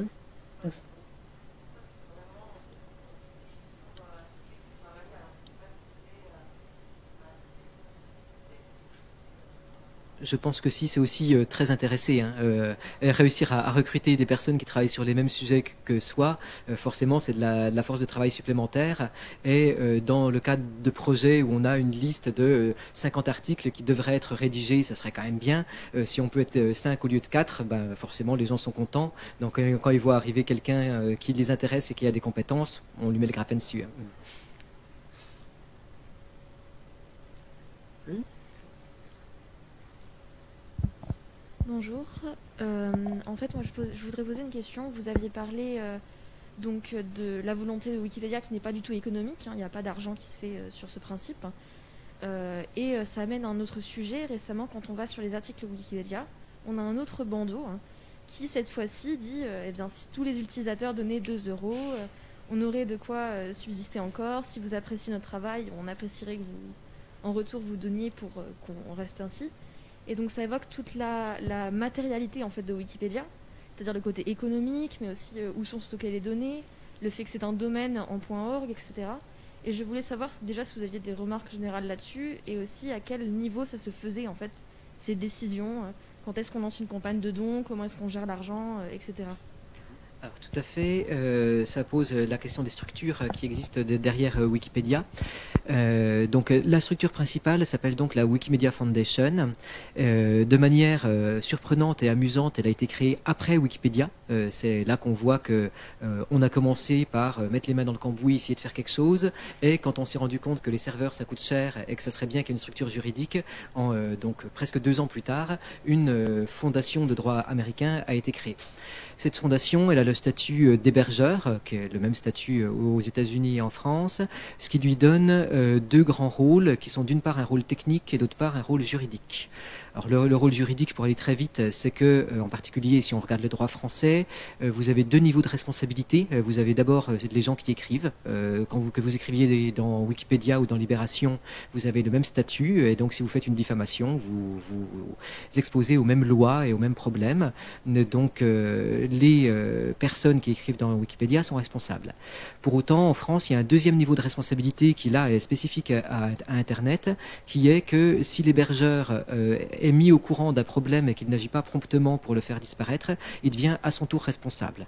Donc la Wikimedia Foundation a ce rôle juridique et du coup fait travailler des juristes pour dire sur ça on a une demande, ça on laisse parce que c'est abusif, ça on prend le risque juridique, ça on le vire parce que c'est une diffamation, et donc il y a plein de choses et c'est les seuls moments où la Wikimedia Foundation va intervenir. La Wikimedia Foundation n'a aucun droit éditorial, c'est vraiment la communauté qui gère tout ce qui est contenu, sauf sur ces questions juridiques. Et donc le second rôle, et c'est là qu'on y vient, c'est un rôle technique d'hébergeur. Donc c'est eux qui possèdent les serveurs, c'est eux qui payent les serveurs. Donc il y a des serveurs à différents endroits qui possèdent tout Wikipédia, ce qui est gros, parce que Wikipédia, comme je vous l'ai dit, c'est pas seulement le dernier article, c'est à chaque fois que vous faites une modification, on réenregistre l'article tout entier. Et c'est également Wikimedia Commons à côté qui a, aux dernières nouvelles, ça doit être 60 millions d'images. Toutes les images sous licence libre ou dans le domaine public qui sont utilisées sur les différentes Wikipédia sont regroupées sur Wikimedia Commons et les 300 Wikipédia vont se servir. Donc c'est des données qui prennent quand même un petit peu de place. Et comme on est également à l'échelle mondiale, il y a des réplications de ces données pour que ça aille plus vite. Et donc il y a des serveurs à différents endroits. Qui payent surtout la bande passante, parce que Wikipédia est un très très gros site où il y a beaucoup de gens qui se rendent en même temps, donc il faut une bande passante absolument gigantesque. Et Wikipédia est moins en rade que Google et que Facebook, donc globalement ça fonctionne très très bien. Mais pour ça, il faut de l'argent, d'où le fait que même si Wikipédia ne demande pas d'argent, enfin ne demande pas d'argent, et en tout cas gratuit, qu'il n'y a pas de vente de données, qu'il n'y a pas de publicité, il y a forcément un modèle économique qui existe par derrière, parce que rien n'est gratuit en ce bas monde. Donc le modèle économique, ça repose sur le don, d'où les bandeaux que vous voyez en ce moment, qui sont des bandeaux tout à fait normaux. C'est pas du tout le signe qu'il y a un problème, c'est juste le modèle économique de Wikipédia. De même que Wikipédia est écrit par une infinité de contributeurs, c'est financé par une infinité de petits contributeurs. Donc globalement, c'est beaucoup de petits dons, et donc vous pouvez donner 30 € à la Wikimedia Foundation, comme vous donnez 30 € à la Croix-Rouge ou à la SPA. Voilà, avec un modèle économique qui change un petit peu en prenant en compte la question de la pérennité. Jusqu'à maintenant, c'était des levées de fonds qui avaient lieu chaque année et qui payaient l'année suivante, ce qui est quand même pas super, parce qu'il suffirait qu'il y ait un gros problème, une pandémie par exemple, ou qu'on apprenne que Jimmy Wales est mis en examen pour détournement de fonds ou n'importe quoi. C'était pas vrai, hein, j'invente, mais s'il y a un scandale, il suffisait qu'une levée de fonds se passe très mal pour que Wikipédia ait des véritables problèmes. Donc ce que la Wikimedia Foundation est en train de faire, c'est de passer à un système qui est le modèle économique habituel des fondations privées américaines, de tous les musées américains, de toutes les universités américaines, qui sont en fait un endowment, un fonds, en gros, avoir un capital que l'on place. Donc le but est de faire une très très grosse levée de fonds qui là passe également par des grandes entreprises pour lever plusieurs centaines de millions de dollars auxquels on ne touche pas et on vit ensuite sur les intérêts. Donc on est sûr que ces intérêts arrivent, et sauf crise de la bourse, globalement on sait à peu près où on est et le capital est toujours là, donc ça fonctionne. Et il y a un second niveau tout de même qu'il faut signaler. Donc quand vous faites des dons du coup à la Wikimedia Foundation, c'est soit pour payer les serveurs et tout ce qui est technique, pour payer les informaticiens qui font fonctionner le logiciel également, puisque le logiciel de Wiki qui est utilisé par Wikipédia est développé en interne, et c'est un logiciel libre réutilisable par tout le monde. Donc il y a également des informaticiens qui travaillent à la Wikimedia Foundation. Et vous payez également des projets internationaux. La Wikimedia Foundation agit également pour monter des projets pareil de formation, de travaux dans des pays en voie de développement et ainsi de suite. Et vous avez une deuxième structure qui est globalement ce qu'on appelle les chapitres, les chapters, qui sont là des regroupements de wikipédiens pays par pays. Donc Wikimedia France, Wikimedia Deutschland, Wikimedia Italia et ainsi de suite. Donc moi j'ai été président de Wikimedia France durant 4 ans et qui là travaillent la main dans la main avec la Wikimedia Foundation, sont reconnus dans un pays, vont travailler sur les Wikipédias qui dépendent de ce pays. Donc sur la Wikipédia francophone, Wikimedia France, mais aussi les Belges, les Suisses, les Québécois, les Sénégalais vont travailler sur la Wikipédia francophone, mais Wikimedia France va également travailler sur la Wikipédia en breton, en basque, en occitan, en latin si ça lui chante. Et donc les Wikipédia et les structures ne coïncident pas de manière directe, certains sont par langue et d'autres par pays. Et là, le rôle de ces structures, c'est de faire le lien avec la société civile, donc de faire tout ce qui est formation, partenariat avec les musées, les bibliothèques, le monde de l'éducation, donner les moyens aux Wikipédiens de faire des projets s'ils ont besoin de financement, s'ils ont besoin de temps de travail d'une personne qui gère un gros projet avec des partenaires.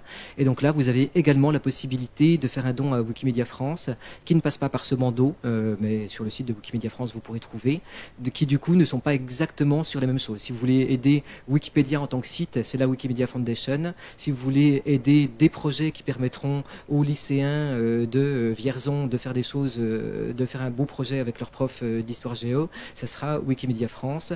Et celui-là sera déductible des impôts, alors que la Wikimedia Foundation, non. Et voilà. Donc, mais c'est donc un modèle économique qui repose sur le don et ça le restera.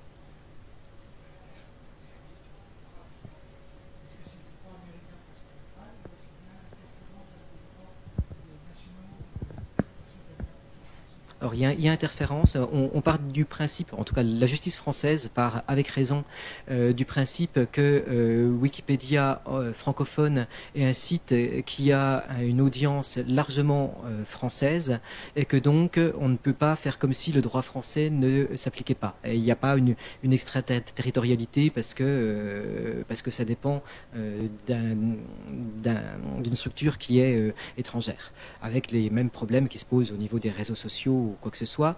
Mais la différence, c'est que contrairement à Facebook ou à Twitter, il y a une vraie volonté des Wikipédiens de travailler avec le droit local.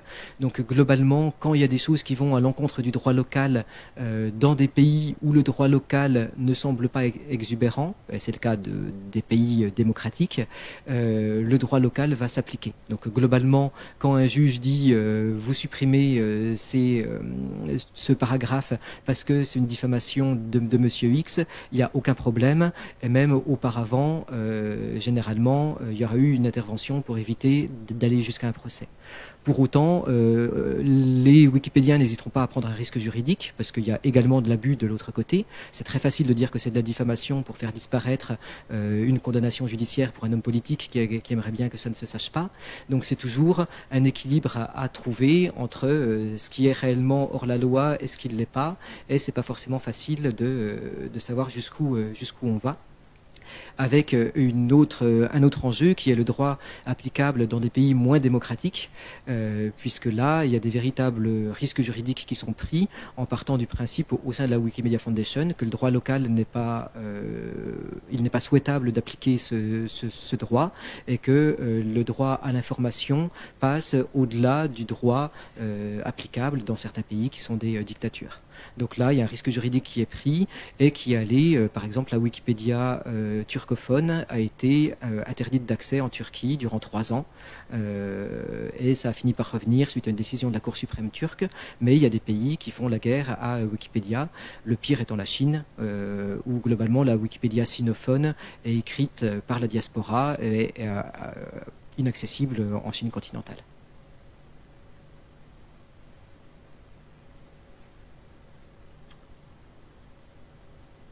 Question, oui. Oui, j'ai une question un peu bête. Est-ce que Wikipédia ne pourrait pas recevoir le prix Nobel de la paix, par exemple? Écoutez, si vous pouvez en parler à l'Académie suédoise.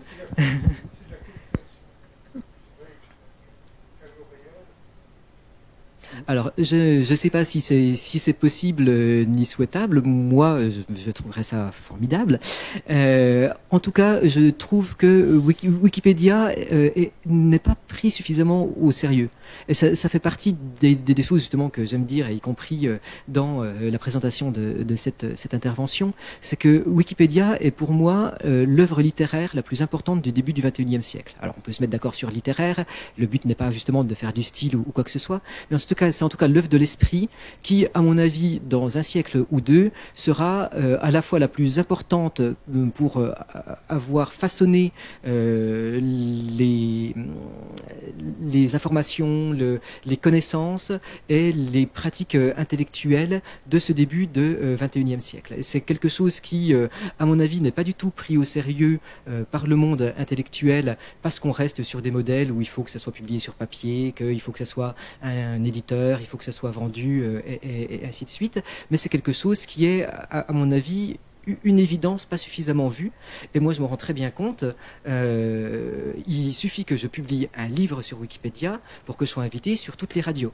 J'ai rien de plus à dire qu'il y a 3 ans. Mais il y a un livre qui est paru. Ça permet qu'il y ait un support, que les journalistes aient qu'il y ait des chargés de communication qui aillent les voir pour qu'on m'invite après. Et on se rend compte qu'il y a tout un fonctionnement de la société qui repose sur des pratiques qui sont tout à fait pertinentes et intéressantes. Moi, je suis très content de faire un livre et j'ai dit plein de choses que je ne pouvais pas dire, mais qui reposent sur des pratiques qui sont globalement du 19e ou du 20e siècle. Et on a du mal à se rendre compte de l'importance intellectuelle de Wikipédia actuellement.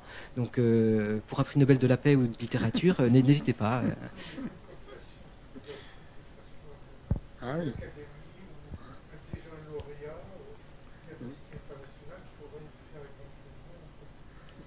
Ben voilà.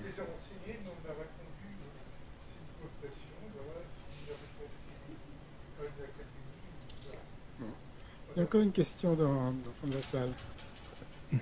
Est-ce que l'augmentation des personnes qui participent à Wikipédia doit passer par le système scolaire ou universitaire? Parce que c'est une autre façon d'écrire, c'est une écriture par bloc, synthétique, pensée par hyperlien. Et c'est quelque chose qu'on n'apprend pas du tout au niveau universitaire, au niveau lycée. Et pour donner envie, est-ce qu'il n'y a pas aussi une partie d'apprentissage? Donc aussi à ce que les professeurs de tout niveau, qui ont déjà beaucoup à faire, prennent en main ces outils et comprennent la logique du code qui est derrière, qui n'a rien à voir avec la logique éditoriale qu'on a habituellement. Si, alors ça nous emmène dans des abîmes de réflexion et de pratiques professionnelles et intellectuelles.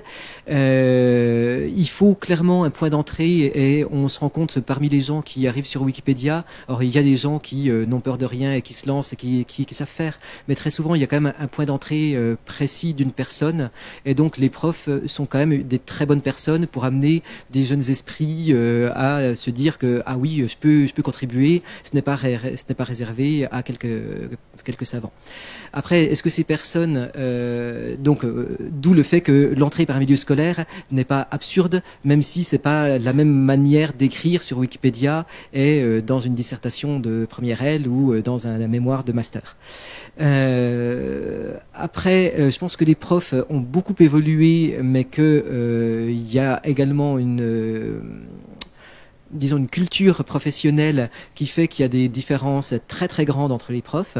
Certains sont clairement restés sur Wikipédia en 2007 et j'ai encore plein de retours sur on a dit à mes enfants de ne pas utiliser Wikipédia, c'est le diable, il ne faut pas utiliser ça.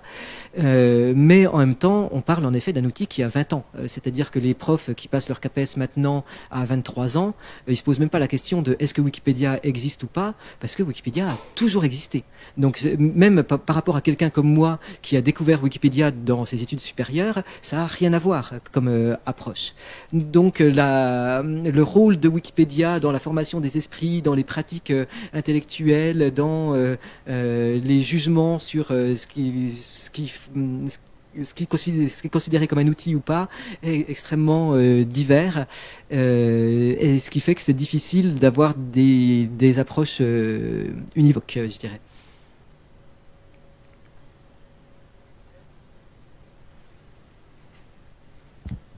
Et une question qui m'inquiète plus, assez personnelle, c'est aujourd'hui, comme vous avez dit, avec le changement technique et le smartphone qui arrive très fort, qui domine même, on a des interfaces constantes. On ne se rend même plus compte du principe d'une balise, des choses comme ça, qui sont très importantes pour Wikipédia.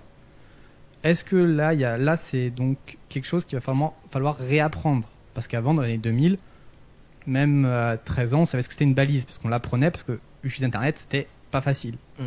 Aujourd'hui, c'est tellement simple que aller vers Wikipédia, ça demande beaucoup plus d'efforts pratiquement, parce qu'on ne nous apprend pas certaines bases d'informatique qui avant étaient essentielles juste pour l'utiliser. Est-ce que ça, c'est pas aussi quelque chose qu'il va falloir ou changer sur Wikipédia pour faciliter les nouveaux contenus, ou apprendre? Se dire qu'il va falloir réapprendre des choses basiques qu'avant on pensait nécessaires. C'est une vraie question. Je pense pas que ça soit nécessaire ni souhaitable d'avoir des bases de code pour intervenir sur Wikipédia. Tout simplement parce que si on impose ça, on va se retrouver entre trois geeks qui au mieux ont fait le master de l'école des chartes, au pire sont ingénieurs informatiques. Wikipédia a bien pris ça en compte. Le but est de faire venir Madame Michu. Donc même le fait de mettre une balise ref pour mettre une source, ça c'est pas possible. Donc ça fait quelques années qu'il y a une autre interface qui existe, qui ressemble globalement à un document Word, qui est déjà beaucoup plus accessible, même si on a des surprises. Quand on récupère des documents Word de collègues, on se rend compte que même à Bac+5, même chez des universitaires, le maniement n'est pas si évident. Et donc si le but est de faire venir votre plombier, ça c'est encore pas suffisant. Il y a encore beaucoup de travail à faire du point de vue UX, facilité d'utilisation, etc. Et c'est aussi grandement facilité par le fait de se référer à des référentiels, où il est de moins en moins nécessaire de citer la source en suivant avec amour la manière de citer les sources que vous a donné votre directeur de master. Maintenant, vous balancez l'URL ou le DOI de l'article académique que vous voulez citer, et automatiquement ça apparaît avec nom de l'auteur, virgule, nom de la revue, page, date à laquelle vous avez consulté, et ainsi de suite. Donc il y a plein de petits outils qui se mettent en place, qui permettent que ça soit plus facile. En tout cas, je pense pas qu'il soit souhaitable de revenir à un moment où on mettait les mains dans le cambouis, où on comprenait ce qui se passe par derrière, parce que là c'est encore se refermer sur soi-même, et c'est ça qui tue Wikipédia. Bien, écoutez, je crois qu'on a pas mal discuté et vu clair grâce à ce livre qui est tout à fait raison de publier, parce que ça dissipe quand même pas mal de nuages et de vapeurs qu'on avait sur Wikipédia. Et puis remercier l'École des Chartes quand même, parce que joue son rôle tout à fait ici, comme je disais tout à l'heure. On est dans la lignée de la science contrôlée, modérée, contrôlée. Et je suis très content qu'on ait pu faire ce débat ici même avec toi. Merci. Merci beaucoup.